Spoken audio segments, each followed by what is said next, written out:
Hey everyone, today I'm going to tell you how to withdraw money from Z-League app, and this is actually very simple. At first, head over to your account and log in. After that, go to My Account section, which will be in your profile.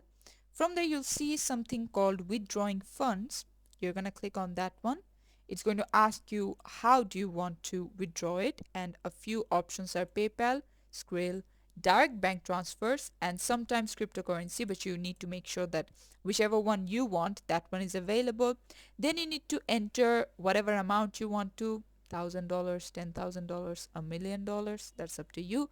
And then you need to confirm that all the details are correct, and then once you've submitted it and click on confirm, it might ask you to do a very additional verification steps, and it might take some time depending on what type of withdrawal you do. But yeah, this is how to do it. Thanks for watching. Please leave a like and subscribe for more tutorials like this, and I'll see you guys in the next one.